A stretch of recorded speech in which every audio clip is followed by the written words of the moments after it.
Hey everybody, Rebels of Cloud9 here. I am doing an inbox review today for Steve.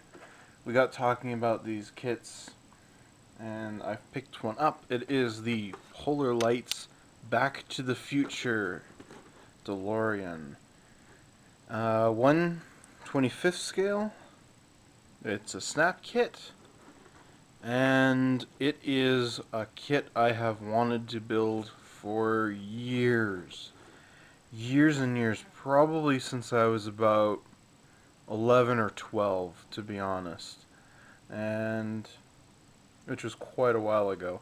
And now they've finally gotten around to making a kit.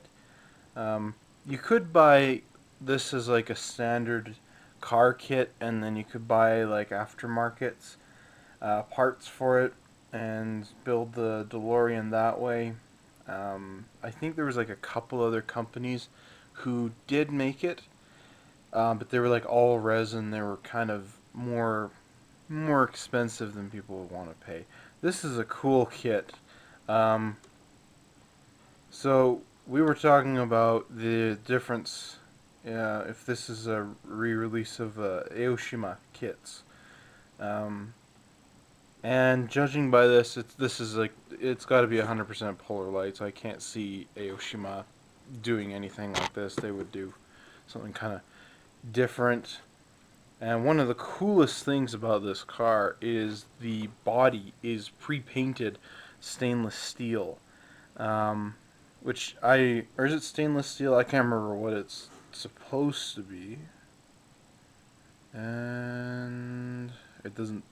Oh, yeah, stainless steel. I was right. Okay.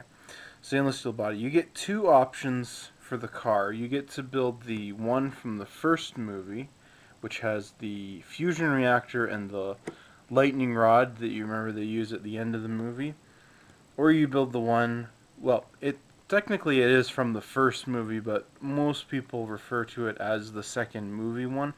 And it's the one with the wheels that float down, it can fly, it has the Mr. Fusion power reactor on the top. So I was under the impression that the wheels folded down. They don't. They are on axles. So when I get around to this one, I am going to build the first one right here from the first movie. So um, what else is there to say about the box? Nothing else really. Um, let's take a look inside and see what we got. So let me just move this over here. So the first thing in the box is the stainless steel body. And I looked at some pictures of this on the internet, and it doesn't do it justice when you actually see it. It looks really impressive. It is just fantastic looking what they've done. It's kind of got this, it looks like there's got this brushed look on it. By what I understand, this is chrome. Um, so it's not technically a paint, but I'm not sure. Um, and the fact that it's pre-painted, it's a $30 kit, and you're getting this magnificent looking pre-painted body for $30 is one heck of a great deal, I think. For me to, when I look at this, for me to paint this and then get this burnished look on here would take me, I don't know, it would take me a little while to figure out the paint to use and probably a couple days for it to dry and then to get the finish on here. Like I said also, it says that it's chrome, but I'm not sure, and I wish that it would really say what it is, because if it's like a lacquer or an enamel or something, I would really like to know, because I would really like to do a pin wash on like the doors, the hood there, but that's about it. I think it looks great. It's a little warped, mine is. Pretty sure that's just something that's gonna, happen. Um, be able to fix that. That'll sort itself out once it gets put together, I hope. Um, And yeah, that might be disappointing to some modelers that the doors don't move up and down, or that they can be posed easily that way. I like it this way, but I can see how that would frustrate some modelers. So let me just put this back. I think that's great. It really looks like the one from the movie. Like, I love it. So here's the axles and the tires, and I haven't opened the tires yet, but they are terrific. They've got all the grooves and lines that you want on it, and it does not have a seam line anywhere. It looks great. These are some of the nicest tires that I've seen in a long, long time, compared to some of the ones I've been building with Tamiya. In the P51 had nasty seam lines on it. These are perfect. They're great. They look just like the one. They look just like the movie. The clear part. This is the front of the car. It's very clear. I love it. I can read the lettering right through this side. I can read it right there. It's that clear. The only thing I can say to watch out for is there's this big hunk of plastic right here, and that's where they injected the plastic in. And I tried bending it, and I could hear it cracking. So just be a bit careful when you're cutting that off, that you don't accidentally cut away any of the window, and then you're left with a little bit of kind of a foggy look, or even cracking it. I don't know if that'll actually happen or if it'll be hidden, but better safe than sorry. Next is the chrome. I don't like chrome, to be honest, because it's so hard to clean up, and you can't patch it up.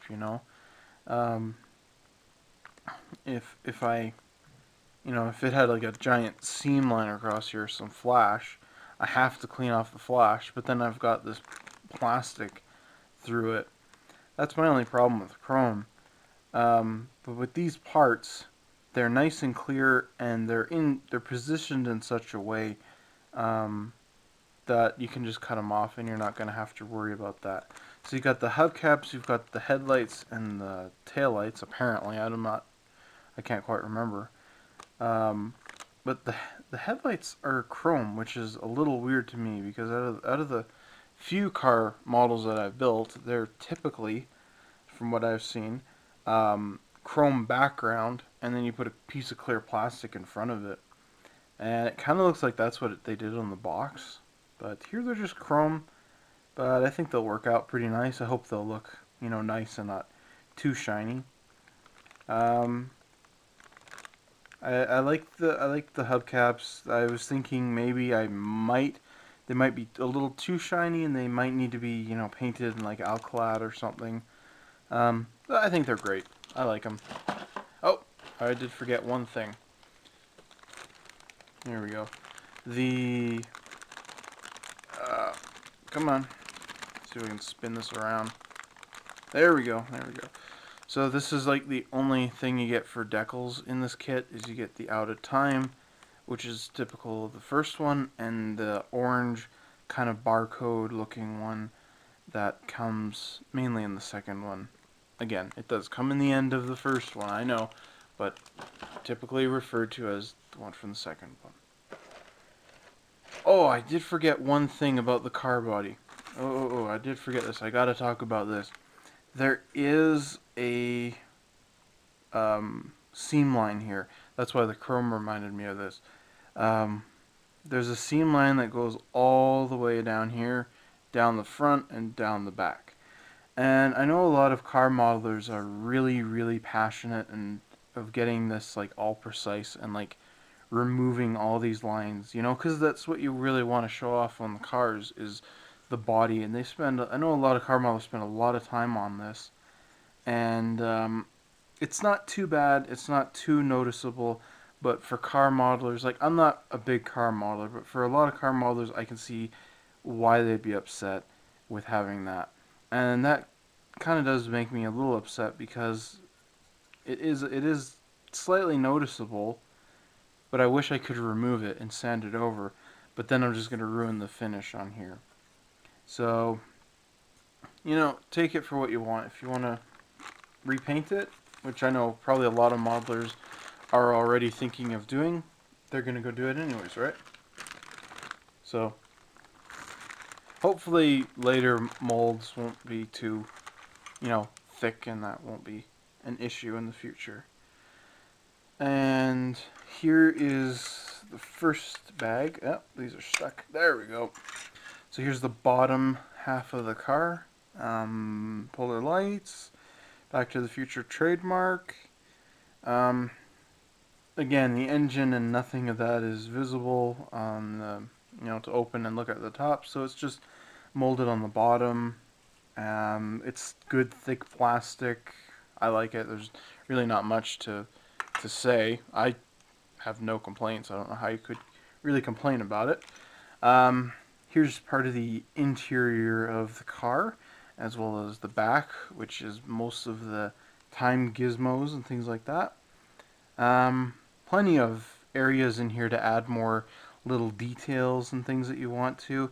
There's a couple of little sink marks here that'll be easy to fill, but it looks good. And then you got the chairs here, and look how thick this sprue is here. Man, oh man, it's unreal. I can't even bend it. It's just, that's a lot of plastic. You could probably build an entire car out of just this little sprue there. Anyways, here's some pipes and wires or whatever they may be, some connectors. I'm not quite sure. I will find out later. Let's toss that over. Here's the two reactors. We've got the typical one from the first movie, as well as the Mr. Fusion. I'm not sure what this kind of antenna bit part is there. And here is the lightning hook, which has... it looks like it's going to need a bit of cleaning. It's kind of placed in there a little weird. Not a bit of cleaning, but it looks like I'm going to have to be careful cleaning it. Like, there's this big block there and there and there, and I'm just making a mental note. But it looks good anyways. And the last bag... Come on, there we go. So, these are the bands that go around the car. I think like this one goes... I think it goes like here or something like that. Anyways, they like fit on here, and they glow blue when the car is jumping back and forth in time. There's some more electronic bits on there. These are the exhaust. This is the exhaust here that goes on the back of the car. These go inside of the car, or inside of here, inside of the exhaust.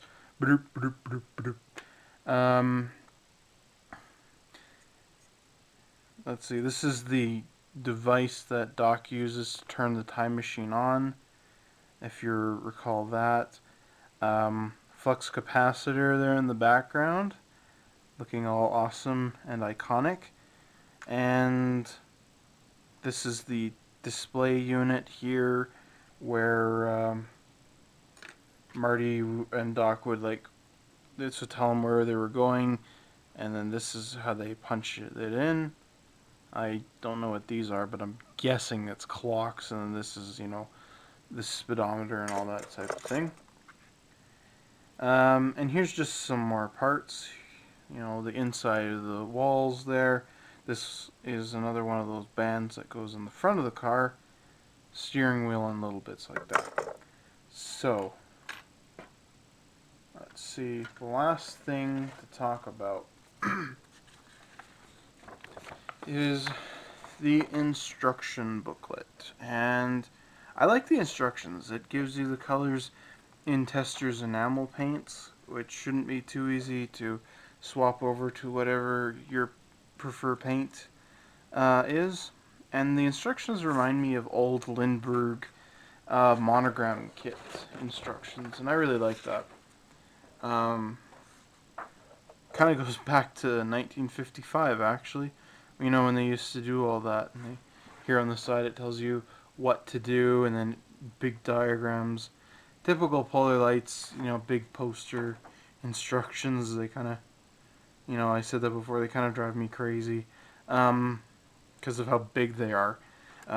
But these instructions are terrific, because they tell you what everything is on the car.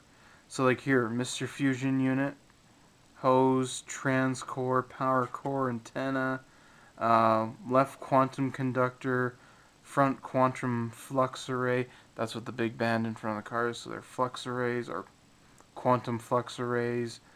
They tell you everything on here. Flux indicator, which is awesome because the DeLorean is such a well documented piece of movie history, that they still make these for people to buy. So you shouldn't have any troubles. If I go in here and type in flux, whatever I need, flux capacitor back panel, I could probably find the most perfect and detailed shots of how to build this. So that's really cool. I really like the instructions. Um, and then here on the back, it's just more of a paint guide of how to build and how to assemble the parts in the back of the car. And yeah, that's about it. I like that they added that in there. That's a nice little touch. Um, yeah. So that's the Polar Lights DeLorean. Now, I do have a couple problems with the car that I would like to state. Um, they're just, one's a major to me because it doesn't make sense why they never did it. Like when I bought the Enterprise, they gave me decals to do the entire ship, basically. And here they give you a little thing of stickers to do. And what frustrates me is they didn't give any stickers or decals or anything for the speedometer and all the controls in here, for whatever goes in here, and they never gave you any stickers or decals for this. Like, I would love to have it like here say 1985, 1955, and then have all the little numbers on the control panel. Um, that's really frustrating because of how clear the clear parts are, the windows. I'm going to be able to see inside of there, but I don't know what to put there. Uh, why Polar Lights never did that kind of bothers me. It just feels like it was lacking. I thought maybe I was missing a decal instruction, or the decals, I should say. But I checked the box, I checked everything, and it looks like all I got were the stickers. So I do have a bit of a problem with that. And plus, there's tons of other little spots. Like Doc put in like bands like all over this, the flux capacitor, and everything was labeled. Um, they could have just added more decals and things to that to really spice up the car a little bit more. Um, Aside from I told you about the seam lines on the body, eh, give or take. I'm kind of 50-50 on that. The other thing that kind of bugs me a little bit is these um, quantum flux arrays here. Why they weren't molded in clear plastic? Why are they gray? Because in the movie, I remember them being clear or clear-ish. I think they were kind of like clear but frosty, and that's just going to be a little hard to replicate using paints. And I'm sure that I could go and buy aftermarket parts for that and be more than happy with that. So that's about it. The decals and that those aren't clear are probably my only complaints. But what do I think of the kit? I love the kit. I think it's terrific. I'm more than happy with it. Um, and everyone I've shown the body to is just impressed with it. Like, honestly, you're looking at it here, and you're gonna go look at pictures of it. It looks way too nice when you see it when you're actually holding it. The pictures don't quite capture how nice it looks. Um, and again, I don't know what paint this is, but when I do get around to building this, I hope I hope to have heard back from Polar Lights that they will tell me what kind of paint this is, so I don't accidentally destroy it, um, or I'll know how to like clear coat it and things like that. Um, but yeah, I think it's terrific. I'm gonna buy another one for my dad, and he's big into G scale garden railways. And what I would love to do is to build the third one where they put it on the railroad tracks and like put some bogies in there and have it so he can push that around the garden. I think that would look hilarious. Because I think it's a great looking kit and it would just be fun to do, wouldn't it? But yeah, this will be coming. I'll be building this one pretty soon. I don't know how soon. You know, I don't know what to build next, but definitely a great kit. So, hope you've all been satisfied with this. I'm certainly excited to build this kit. I think it's great. Great addition to the ever growing fantastic line of Polar Lights kits. Um, this is Rose Cloud 9, signing out.